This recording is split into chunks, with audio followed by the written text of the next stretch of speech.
Hello all, hope you're well. Now before we begin today's video, I just want to remind you all that I have a really exciting announcement coming up on this Friday's video. It will be at the end of that video, so don't forget to watch that. It's really exciting, really excited to share it with you. I've said exciting too much. You get the gist. Friday's video, watch it. Anyway, on with today's video. Verbs and nouns, aka names, are two pretty different things in the world of language. Verbs are the words we use to describe actions, or names are the titles we give to all kinds of things. Well, I guess verbs are kind of names now that I think about it, as some of them could be seen as the name for those actions. So upon saying that, it's not too surprising to hear that these two different classes of words actually intermix more often than not. As mentioned, verbs can often be used as nouns too. E.g., I'm going to run a marathon is using run as a verb, while there is a run happening tomorrow is using the word as a noun. Verbs, however, have also crossed into the world of proper names too. This is something we've dedicated a whole video to, with the first names that can also be used as verbs. We also highlighted once the variety of animal names that have become verbs too. That is a case of words that are traditionally seen as being nouns being used as verbs. This can happen the other way around, however. Many words we often see as being primarily verbs here in the English language have been used as actual proper names. In the case of today's episode, we're talking about settlement names. There are a few settlements around our planet that have names that sound like verbs and even are verbs, like the city of Revere in Massachusetts in the USA, with the verb of revere meaning to regard something with a deep respect, or Cork in Ireland. And yes, cork is one of those words that is a noun unto itself too, as a name of a type of wood. But to cork something means to hold something in, like a cork in a bottle of wine. There's also some examples from outside the English language too, such as with the German city of Essen. Essen is also, however, the German verb for eat. So yes, you can actually essen in Essen. I'm sure many of you are thinking about the verb of Shanghai too. To Shanghai someone means to kidnap someone to work on a boat, though it has since expanded in meaning to mean to force someone into doing something they don't really want to do. This verb does come directly from the city of Shanghai. It's thought it may have come from this city's name, as Shanghai in China is a port city, so historically many people could have been abducted to work on boats from there. While the name and verb of Shanghai may be linked, that seems to be something of an outlier in all this. Most names that are also verbs tend to not have any etymological connections. By and large, they're little more than one of the many great coincidences in the world of language. Though that's not going to stop us from talking about one city in particular, which is a name that is quite startlingly a verb, especially to English speakers. I'm of course referring to the city of Split. This is a city located in the nation of Croatia, just south of the nation's center. While not the nation's capital, Split is the largest city and capital of the nation's Dalmatia region, a part of the country I've covered in detail before with its now extinct local tongue. The city is just under 80 square kilometers in size and has a population of just under 180,000 people. Split is also an incredibly ancient city, thought to have been settled from as early as the 3rd or 2nd century BC. However, Split really found its footing as one of Croatia's biggest cities in 305 AD to be exact. At this time, the land that would become Croatia was still under Roman rule, and as the ancient historians among us watching this video will know, it was in 305 AD that Emperor Diocletian, who's actually born in modern day Croatia too, would do something little to no other emperors ever would do. He retired. His retirement was spent at his palace, which was erected in this part of the world, primarily spending his time gardening, as many still do. Diocletian would eventually die in 311 AD.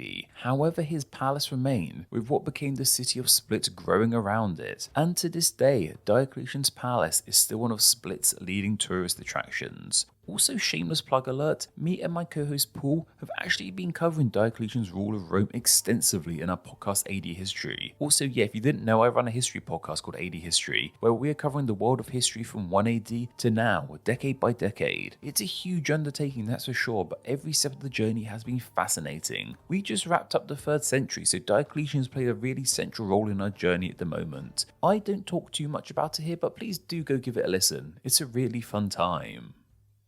Anyway, that's enough history talk. This channel is more for names, and it's that name of Split we are focusing on today. At first glance, Split is a really strange name for a city, especially to English speakers like myself. When most English speakers hear this word, a city in Croatia probably won't come to mind. Instead, the verb of split will, meaning to separate something into two or more sections. Split as a verb can be used in a literal sense, e.g. to split a bar of chocolate between two people. However, it can also be used in a metaphorical sense too, e.g. to split the bill at a restaurant. Splitting a bill doesn't actually entail ripping the bill up into multiple pieces. It can have some negative meanings however, like split up, meaning to end a relationship. It should be of no surprise that split as a verb comes from pretty ancient murky origins. Words similar to split with the same meaning have appeared in other Germanic languages like the Middle Dutch splitten. What's interesting however is that this word is not found in Middle English, which implies that it was most likely a more recently acquired loan word to English. Well, I say more recently in the grand scheme of things. The word seems to ultimately trace its roots back to the Proto-Indo-European term of splir, which means to split and splice. Of course, where this word came from however is a mystery.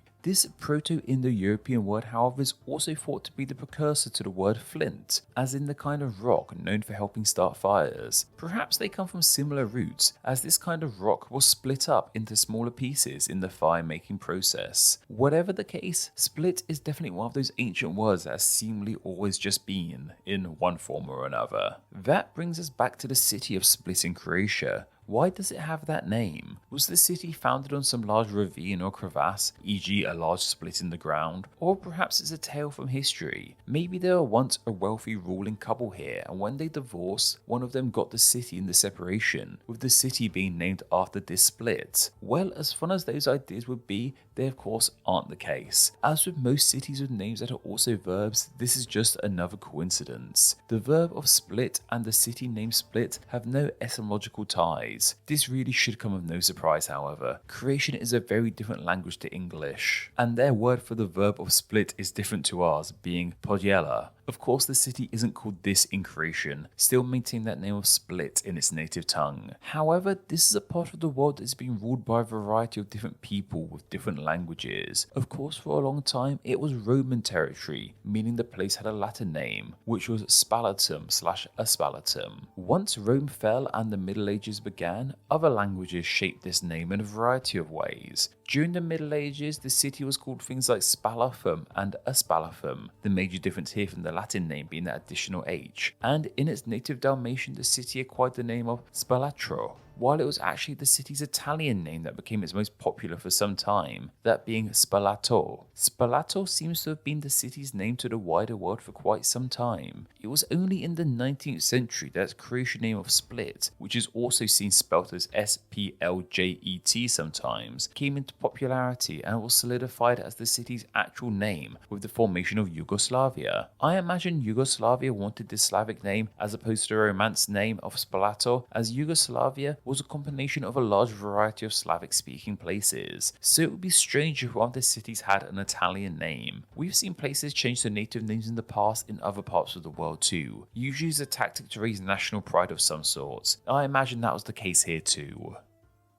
However, this name has its ultimate root in Greek. It was ancient Greek settlers who gave this land a name that would eventually evolve into Split. These Greeks called it Spalathos/Aspalathos. This was also the Greek name for a type of flower that in English is known as the spiny broom, and in Croatian as Belenstra. When the Greeks got to this land, the hills that the city now stand on were supposedly covered in these little yellow flowers, so the location's name is an ode to this flower. This is the most popular idea as to where the city's name came from. However, some argue that it can't be true, as it was not spiny brooms which grew here, but a different kind of yellow flower, known in English as Spanish brooms, which grew here instead. To be honest, these two kinds of brooms are pretty similar looking, so I can understand how this confusion may have occurred. For a long time, there's also a non-flower related theory that the name of Split ultimately came from the Latin word for palace, in ode to Diocletian's palace that was so vital to the development of this city. However, this theory has since been being debunked, which is pretty understandable to be fair, as the Latin word for palace is palatium, which is quite far removed from the name it has now. So while this ancient and incredible city might have a name that is identical to a verb to us English speakers, it has nothing to do with the verb of split. It instead relates to flowers of all things. I still think that's pretty cool, however, though I did set this video up under the guise that this city's name was also a verb, when it turns out it wasn't. Perhaps that will split opinions.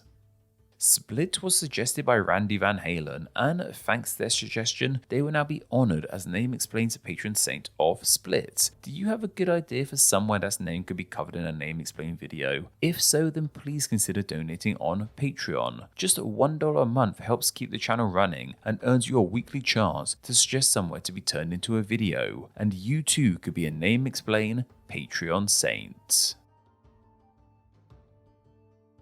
Thank you to all my patrons who support Name Explain on a monthly basis. Patron is vital to Name Explain, and donating just $2 a month allows you to enjoy ad-free videos and bonus patron exclusive content. It also allows you to help choose what names get explained in upcoming videos, and gets your name here with all these awesome people. Thank you so much for all the support you guys give Name Explain. Thank you so much for reaching the end of the video. Check out another video and subscribe to stay in the loop on all things Name Explain. Don't forget to follow me on Instagram where I'm Name Explain YT, and also join the Facebook group Friends of Name Explain, both of which will be linked down below. Anyway, I hope you enjoyed this video, and once again, thank you all so much.